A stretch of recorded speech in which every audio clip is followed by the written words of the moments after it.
Find the mass m, ये वाला, of the hanging block in figure 5E16। मैंने लिखना चालू कर दिया ताकि आप लोग को डायरेक्ट बुक से पता चल जाए कहाँ पे हम। Which will prevent the smaller block from slipping over the triangular block, यानी कि इस ब्लॉक की स्लिपिंग ना हो, इसके लिए इसका मास कितना होना चाहिए। All the surfaces are frictionless and the strings and the pulleys are light. आइए स्टार्ट करते हैं। उस डायग्राम पे जो गंदा ना करते हुए मैं दोबारा डायग्राम बना लेता हूँ। तो यहाँ पे हमारा ये ब्लॉक रखा है जो स्लिप कर सकता है। ऑब्वियसली जब ये आगे बढ़ेगा तो स्लिप करने की टेंडेंसी तो होगी। ये थीटा और ये ऐसे हमने दिखाया हुआ था आपको। ये मास हमें कितना होना चाहिए निकालना है ताकि ये छोटा मास m स्लिप ना करे, इसका मास m डैश दे रखा है। ठीक है, सबसे पहले हम बात करते हैं F B D of m। इस पर क्या क्या फोर्स लग रहे हैं। एक तो it's own wait, direction downwards, एक तो टेंशन, डायरेक्शन अपवर्ड्स। अब क्योंकि इसे स्लिप कराना है, सॉरी इसे नीचे मूव कराना है, तो डोमिनेट एम जी करेगा obviously. So m g minus t is equals to m a. और हम इसका एफ बी डी ऐसे बना सकते हैं कि ये एम जी है, ये टी है और ये मूव नीचे कर रहा है एम ए, ऐसे। तो एम जी डोमिनेट कर गया टी को, इसलिए नेट फोर्स एम ए आ रहा है। ये हमने कर लिया। अब बारी इस इंक्लाइंड प्लेन की। इस पे कौन कौन से फोर्स लग रहे हैं, F P D of M dash. सबसे पहले it's own weight which will be M dash into G. फिर और वो कहाँ, ऑब्वियसली डाउनवर्ड्स लग रहेगा।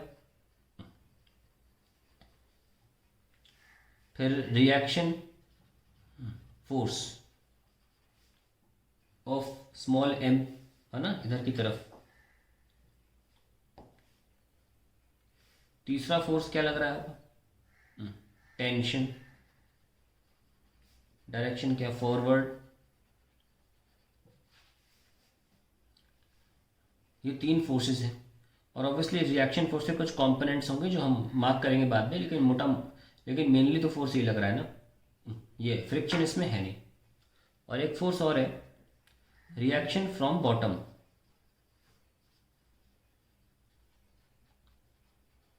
उसको हम आर डैश ले लेंगे और वो ऑब्वियसली अपवर्ड्स लगेगा। तो अब इसका एफ बी डी बनाने चलते हैं। F B D of m, देखिए यहाँ पे जब हम ऐसे लिख लेंगे तो मार्क करना इजी होगा। टेंशन टी, रिएक्शन आर, दो हो गए। टेंशन फॉरवर्ड हो गया, खुद का वेट एम डैश जी, और reaction from bottom that is r dash. अब इस बात करें तो ये एंगल थीटा था, ये 90 माइनस थीटा, ये थीटा। उम्मीद करते हैं आपको आता होगा करना कि थीटा एंगल है। तो इस आर के दो कंपोनेंट हैं, मैं ब्लू से मार्क कर देता हूँ नहीं तो कंफ्यूजन हो जाएगा। दो कंपोनेंट हैं इस आर के, एक तो ये आर साइन थीटा और एक नीचे की तरफ आर कॉस थीटा। अब हम इसका इक्वेशन लिख सकते हैं। इक्वेशन, क्योंकि टी ज़्यादा होगा तो ये मूव करेगा, तो इधर की तरफ फाइनली मोशन होगा एम डैश ए।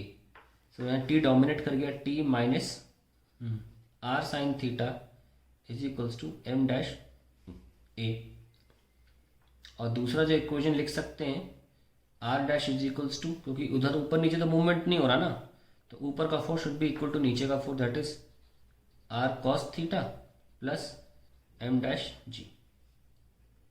ये हमारी दूसरी और तीसरी इक्वेशन हो गई। ये लीजिए। अब बारी आती है छोटे एम की।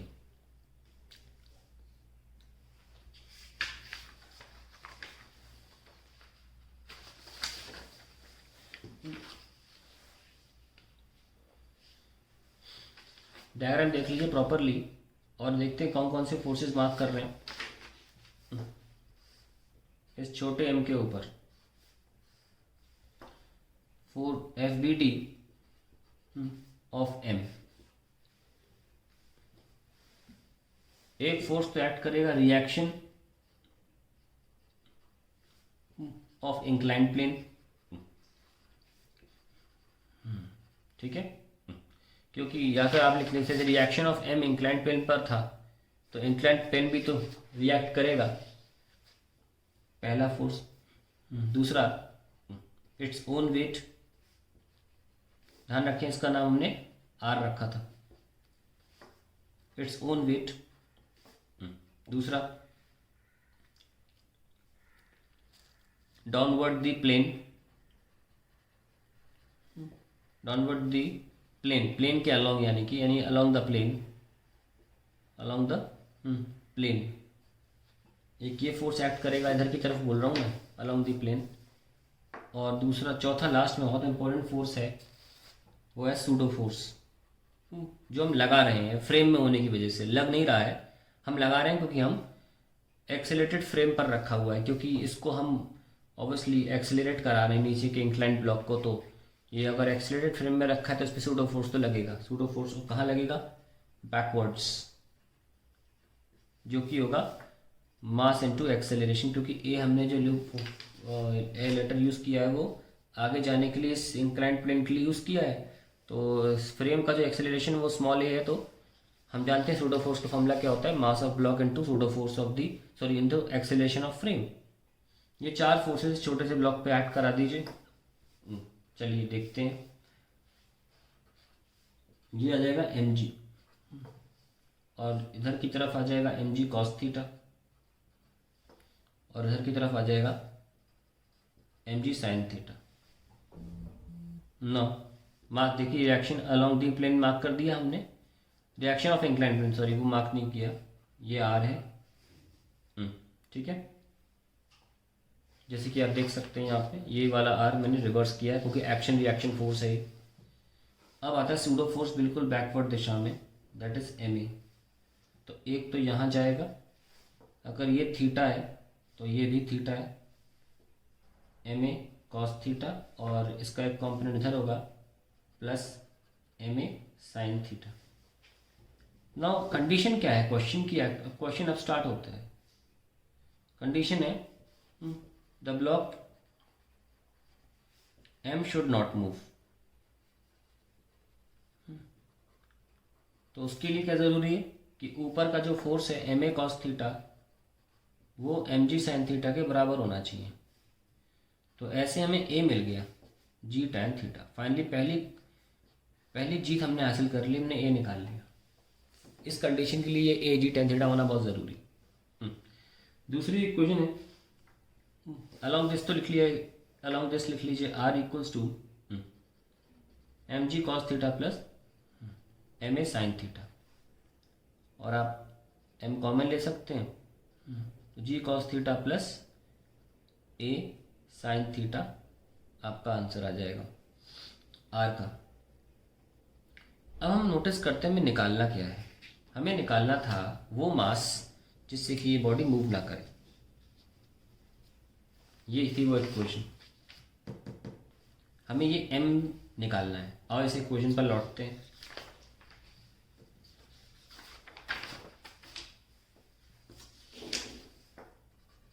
M g minus t is equals to m a. हमें तो ये एम निकालना है, तो एम अलग करो, G minus A is T, तो M is equals to T upon G minus A. यानी कि किसी भी कीमत पे हमको ये टी निकालना है भाई, क्योंकि ये तो निकाल चुके हैं हम जी टैन थीटा के बराबर।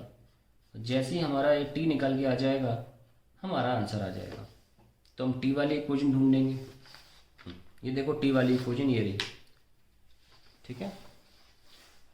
इक्वेशन जो 2 थी, इक्वेशन 2, उसमें T minus R sine theta equals to M dash A दिया है, तो टी आ गया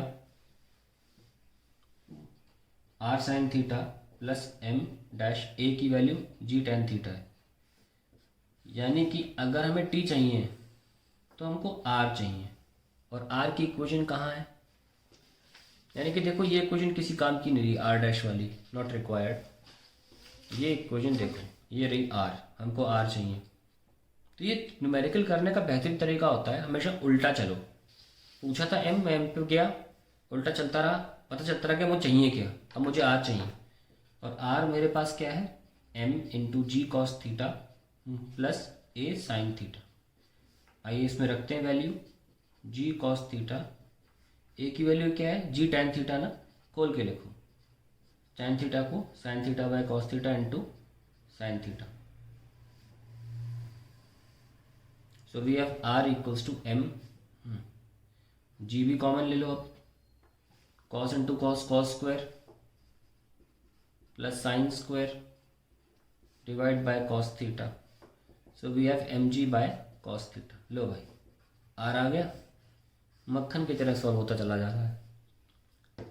तो हमारा टी भी आ जाएगा, M G by cos theta into sine theta plus M dash g tan theta. ये भी देखो टैन बन गया ना, तो टी आ जाएगा जी एम टैन, आप टैन थीटा भी कॉमन ले सकते हो in fact, G tan theta M plus M dash. ये लीजिए हमारा टी भी सॉल्व हो गया। अब ये टी यहाँ रख दो, हमारा आंसर आ गया, m is equals to g tan theta M plus M dash divided by g 1 minus tan theta. ये सॉल्व हो गया। अब दो दो जगह टैन थीटा अच्छा नहीं लग रहा, m plus M dash divide by नीचे ले जाओ तो 1 अपॉन थीटा क्या जाए, cot theta, tan theta by tan theta 1 होता है। ये हमारा आंसर है रिक्वायर्ड।